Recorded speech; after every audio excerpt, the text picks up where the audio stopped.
আজকে আমি এসেছি আপনাদের মাঝে একটি ছোটবেলার স্মৃতি মনে করিয়ে দিতে। হ্যাঁ, ছোটবেলায় স্কুল ছুটির পর ভ্যান গাড়িতে করে মামারা যে রঙিন কালারের চালতার আচারটি বিক্রি করতো, সেই আচারের রেসিপিটি নিয়ে আপনাদের মাঝে হাজির হলাম। আশা করি আচারের রেসিপিটি আপনাদের ভালো লাগবে। ভালো লাগলে আমার চ্যানেলটিকে সাবস্ক্রাইব করে পাশে থাকা বেল আইকনটি প্রেস করে দিবেন, এতে করে পরবর্তী রেসিপিটি খুব সহজেই আপনাদের কাছে চলে আসবে।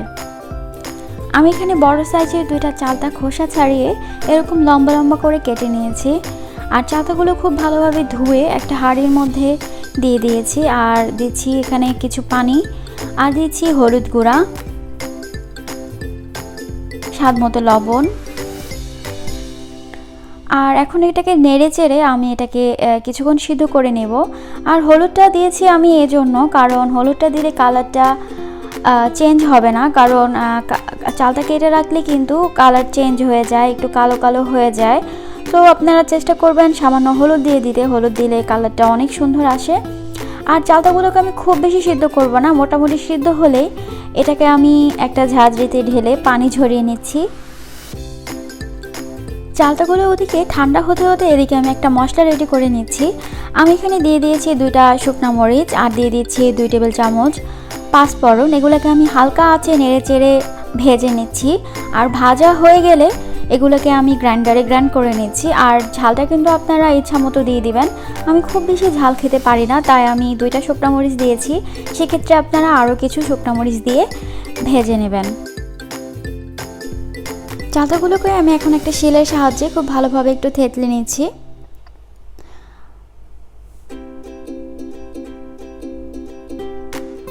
আর এটা অবশ্যই আপনারা করতে চেষ্টা করবেন, কারণ একটু থেতলে নিলে আচারটা ভালো হয়।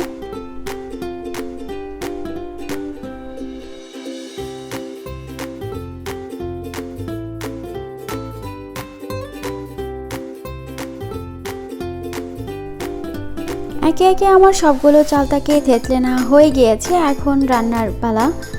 এখন আমি একটা চুলায় প্যান বসিয়ে দিয়েছি, তার মধ্যে আমি দিয়ে দিয়েছি আধা কাপ সরিষার তেল। আর অবশ্যই এক্ষেত্রে সরিষার তেলটাই লাগবে। আর দিয়ে দিয়েছি কিছু আস্ত পাঁচফোড়ন।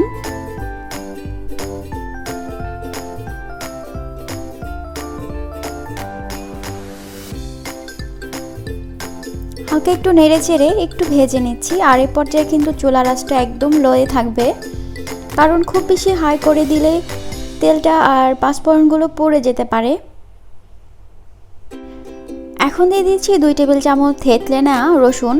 আর এক্ষেত্রে আপনারা কিন্তু একটু চেষ্টা করবেন এভাবে থেতলে নিতে, তাহলে আচারের মধ্যে খুব সুন্দর একটা স্মেল চলে আসবে রসুনের। এখন একটু নেড়ে চেড়ে দিচ্ছি। আর দিয়ে দিচ্ছি 3 টেবিল চামচ সরিষা বাটা। আমি এগুলাকে একটু ভিনেগার দিয়ে, সাদা ভিনেগার দিয়ে আমি এটাকে একটু বেটে নিয়েছি। আর আপনারাও চেষ্টা করবেন একটু ভিনেগার দিয়ে সরিষাগুলো বেটে নিতে, কারণ পানি দিয়ে বাটলে কিন্তু আচারটা নষ্ট হয়ে যেতে পারে। তো যারা অনেক দিন রেখে খেতে চান সেক্ষেত্রে ভিনেগার দিয়ে সরিষাগুলো বেটে নেবেন। এখন দিয়ে দিচ্ছি থেতলে নেওয়া চালতাগুলোকে। নেড়ে চেড়ে একটু ভেজে নিচ্ছি। আর আমার চুলার আঁচটা কিন্তু এখন মিডিয়াম টু লোয়ে আছে। এখন দিচ্ছি মরিচ গুঁড়া, স্বাদ মতো লবণ,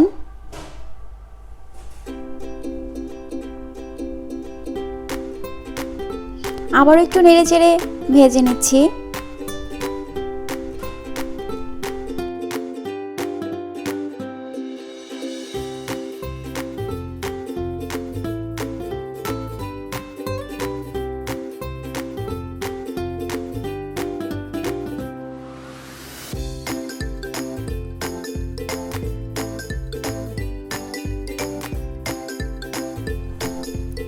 খুব ভালোভাবে নেড়ে চেড়ে এগুলোকে আমি মশলার সাথে খুব মিশিয়ে একটু ভেজে নিচ্ছি।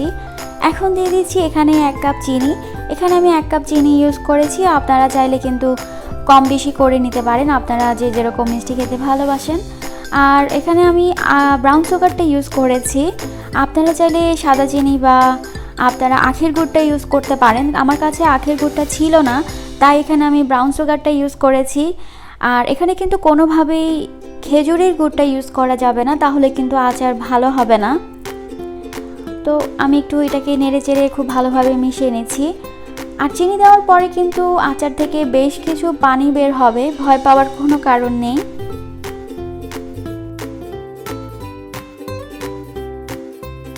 একটু নেড়েচেড়ে এখন দিয়ে দিচ্ছি হোয়াইট ভিনেগার। এখানে 1 চা চামচ ইউজ করেছি। আবারও আমি এটাকে খুব ভালোভাবে নেড়েচেড়ে মিশিয়ে নিচ্ছি। দেখতেই পাচ্ছেন বেশ কিছু পানি উঠে এসেছে। এখন দিয়ে দিচ্ছি ফুড কালার। এখানে আমি রেড কালারটা ইউজ করেছি। এটা কিন্তু পুরোপুরি অপশনাল, আপনারা চাইলে স্কিপও করতে পারেন। যেহেতু আমি বলেছি স্কুল গেটে সেই মামাদের চালতার আচারের রেসিপিটা আপনাদের শেয়ার করব, সেজন্যই আমি আসলে ফুড কালারটা ইউজ করেছি। তো এটাকে দিয়ে আমি খুব ভালোভাবে নেড়েচেড়ে মিশিয়ে নিচ্ছি। আমি এখানে পাউডার যে রেড কালারটা সেটা ইউজ করেছি, আপনারা চাইলে লিকুইড যে রেড কালার সেটাও ইউজ করতে পারেন, কোনো সমস্যা নেই। খুব ভালোভাবে নেড়েচেড়ে যখন আচার থেকে পানিগুলো শুকিয়ে আসবে, তখন আমি এটার মধ্যে দিয়ে দিচ্ছি গুঁড়ো করে রাখা যে পাঁচফোড়ন আর শুকনো মরিচ গুঁড়াটা দিয়ে দিচ্ছি। আর আচার থেকে যখন পানিটা শুকিয়ে এসে তেলটা উপরে চলে আসবে, তখন আচারটাকে আমি নামিয়ে নিচ্ছি। আমার আচারটা কিন্তু প্রায় হয়ে গিয়েছে, এখন পরিবেশনের পালা।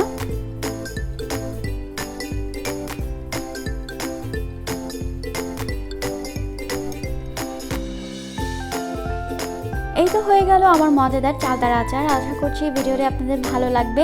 ভালো লাগলে একটি লাইক করবেন, কমেন্ট করে জানাবেন। কোনো প্রশ্ন থাকলে শেয়ার করতে ভুলবেন না ফ্রেন্ডস অ্যান্ড ফ্যামিলির সাথে। আর আমার চ্যানেলটিকে এখনও সাবস্ক্রাইব করে না থাকলে please subscribe my channel. Thanks for watching. আল্লাহ হাফেজ।